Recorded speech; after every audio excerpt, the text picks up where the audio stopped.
The Smart Cookie by Jory John and Pete Oswald.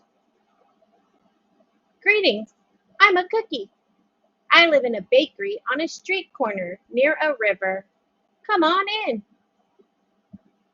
Welcome to our little community. It's a warm and supportive place to spend some time. Pretty fantastic, eh? These days, life is sweet, but my journey wasn't always a cakewalk. When I was younger, I couldn't have imagined fitting in here. For a long time, I didn't feel comfortable speaking up or sharing my ideas. I didn't feel like a smart cookie. I wanted to be a cookie who knew all the answers, a cookie who felt confident in a group, a cookie who said, aha, when solving a puzzle. Like this, aha.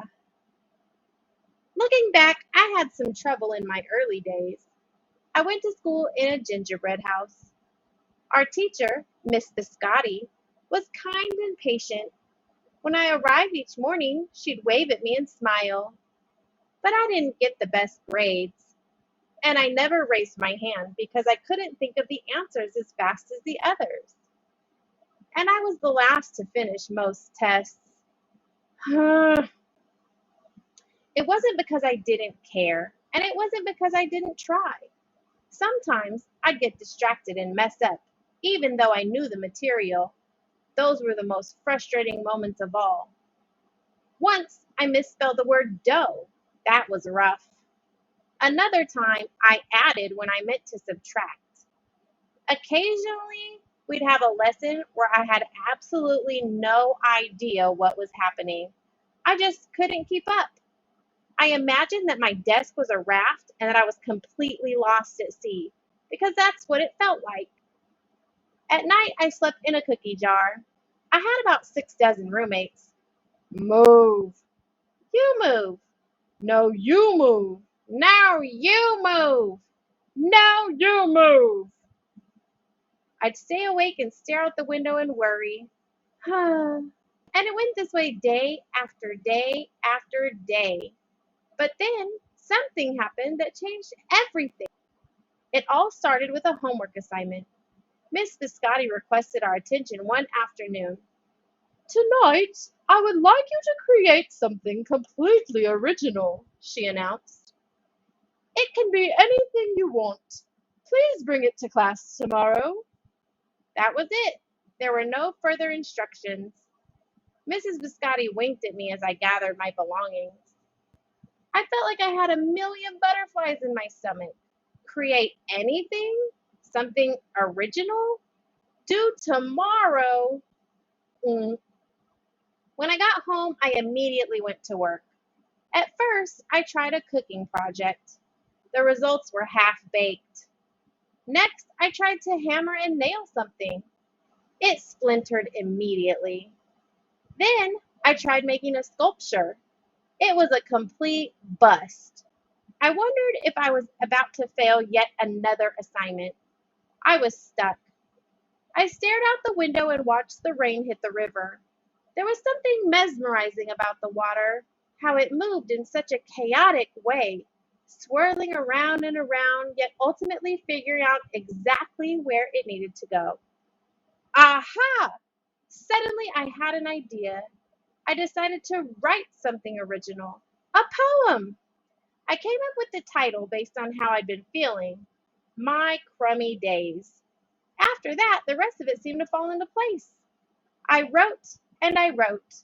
I lost track of time. An hour went by in a flash. Aha! I said when I was finished. I couldn't sleep that night, but it wasn't because I was worried. It was because I was excited. I felt like I had really accomplished something. I felt smart. The following day, Miss Biscotti asked for volunteers to share what we created. One kid showed off his original frosting art. Another kid revealed her sprinkle distribution machine. It was neat seeing how everyone was good at such different things. Finally, Miss Biscotti turned to me. Would you like to share anything? She asked. Mm, I gulped. I thought I'd probably crumble under the pressure, but I made my way to the front of the classroom. I noticed my hands were shaking. My mouth went dry. Um, um, this poem is called My Crumbly Days, I said. My voice was cracking. And then I read it aloud. As I spoke, I noticed some kids nodding at certain lines. Other kids laughed at parts that were supposed to be funny. As I built towards the finale, I felt myself becoming more confident and animated. And in the end, everybody clapped and cheered. I promise you this, I'll never, ever forget it. Miss Biscotti was beaming. No one but you could have written that poem, she said. It was completely original. Aha!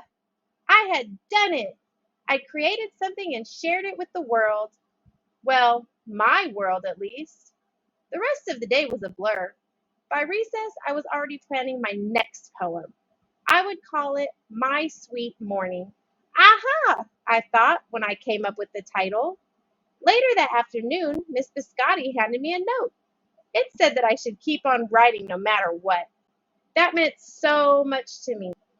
School was a bit different after that.